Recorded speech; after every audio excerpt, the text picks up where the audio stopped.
नमस्कार दोस्तों, आप देख रहे हैं दीप दर्शन ESV न्यूज। स्वास्थ्य कर्मियों की लापरवाही के कारण मरीजों की हो रही परेशानी। लापरवाह स्वास्थ्य कर्मियों को देखने वाला कोई नहीं, वरीय पदाधिकारी भी नहीं लेते कोई रिस्पांस। जी हां, आपको बताते चलें कि स्वास्थ्य कर्मियों के द्वारा की गई मनमानी के खमियाजा इन दिनों मरीजों को भुगतना पड़ रहा है। आए दिन स्वास्थ्य कर्मियों की लापरवाही और मनमानी चरम पर बढ़ता ही जा रहा है। आपको बताते चलें कि स्वास्थ्य कर्मी ससमय अपने ड्यूटी पर आते ही नहीं हैं, जिस वजह से लोगों को अपना इलाज कराने में काफी दिक्कतें होती रहती है। यहाँ स्वीपरों की मदद से दवा वितरण का कार्य किया जाता है। फार्मासिस्ट कहाँ रहते हैं ये किसी को पता नहीं चलता। आपको बताते चलें कि शनिवार के दिन 11 बजे के बाद फार्मासिस्ट पहुंचते हैं। उसके बाद रविवार को तो कोई ड्यूटी ही नहीं था उनका, लेकिन सोमवार के दिन भी वो गायब रहे और मंगलवार के दिन यानी कि आज अभी तक वो गायब हैं। फार्मासिस्ट के अनुपस्थिति में कभी स्वीपर तो कभी अन्य स्वास्थ्य कर्मियों के द्वारा मरीजों को दवा दी जाती है। इस संबंध में जब PHC प्रभारी से संपर्क साधा गया तो उनसे संपर्क नहीं हो पाया। PHC प्रभारी फोन रिसीव करना मुनासिब नहीं समझे। उसके बाद जब PHC प्रभारी के कार्यालय पर पहुंचा गया तो उनका भी कार्यालय बंद था। उसके बाद 11:10 में बड़ा बाबू का आगमन होता है। जब उनसे पूछा जाता है तो उन्होंने भी समस्या को सुनने के बाद गोल मटोल बात बोलकर निकल गए। जब बड़ा बाबू के द्वारा कोई संतुलित जवाब नहीं दिया गया तो इस संबंध में जानकारी के लिए सामुदायिक स्वास्थ्य केंद्र विभूतिपुर के मैनेजर से संपर्क करने की कोशिश की गई तो पता चला कि वो अब तक नहीं आए हैं। दिन के 12 बजे तक PHC के मैनेजर गायब रहते हैं। इस संबंध में एक स्वास्थ्य कर्मी ने बताया कि मैनेजर साहब की पत्नी बीमार है, जिसे लेकर वो डॉक्टर के यहाँ गए हैं या कहीं गए होंगे।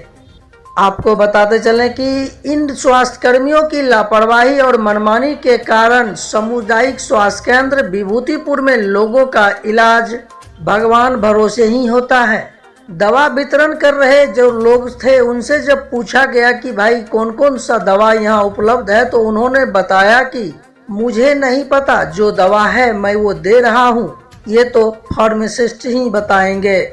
मरीजों को ना तो कैल्शियम की टैबलेट मिल पाती है और ना ही मल्टीविटामिन, ना ही दर्द में काम आने वाला मरहम, जबकि विभाग के द्वारा 80 से 90 दिनों के अंदर मेडिसिन पर लाखों रुपए खर्च की जाती है और ये दवा वहाँ से आने के बाद कहाँ चला जाता है ये किसी को नहीं पता।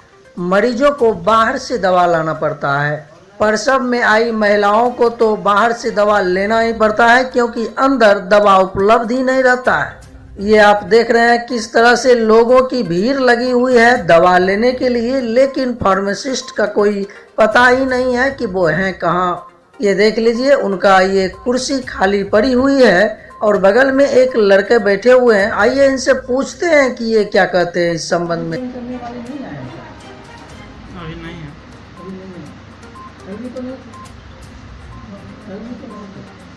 नहीं, चंद्रशेखर जी नहीं थे वहाँ से, दूसरे आदमी बिठा दिए। दोस्तों आपको बताते चलूं कि ये हॉस्पिटल बिहार के समस्तीपुर जिले के विभूतिपुर में, ये यहाँ PHC प्रभारी के ये कार्यालय है, कमरा है, इनमें भी ताला लगा हुआ है। आप यहाँ देख सकते हैं गौर से, ऊपर लिखा हुआ है कार्यालय चिकित्सा पदाधिकारी, और ये भी यहाँ गायब हैं, ताला लगा हुआ है। तो कोई समस्या हो तो किससे जानकारी ली जाएगी। उधर मैनेजर साहब भी नहीं है और अभी 2 मिनट पहले बड़ा बाबू आए हैं और वो बताए, लेकिन गोल मटोल जवाब देकर निकल गए। इसकी सूचना स्थानीय लोगों के द्वारा प्रखंड विकास पदाधिकारी को भी दिया गया है, लेकिन प्रखंड विकास पदाधिकारी महोदय के द्वारा इसकी सूचना लोगों के द्वारा प्रखंड विकास पदाधिकारी महोदय को भी दिया गया है। उसके बाद प्रखंड विकास पदाधिकारी महोदय के द्वारा PHC प्रभारी को फोन किया गया।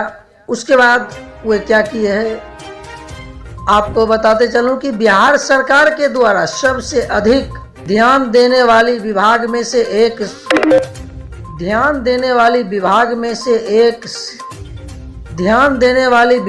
से एक स्वास्थ्य विभाग भी है, जिसमें सरकार के द्वारा करोड़ों रुपए खर्च की जाती है, लेकिन पटल पर भवन के अलावा और कुछ नहीं दिखता।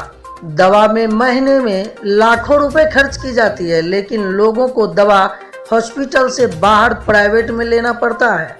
तो ये समस्या है यहाँ की और यहाँ की विधि व्यवस्था की। आप ये देख रहे हैं सामुदायिक स्वास्थ्य केंद्र विभूतिपुर का ये भवन है और लोगों की ये भीड़ जो दवा लेने के लिए कब से खड़े हैं, लेकिन फार्मासिस्ट का कोई पता ही नहीं।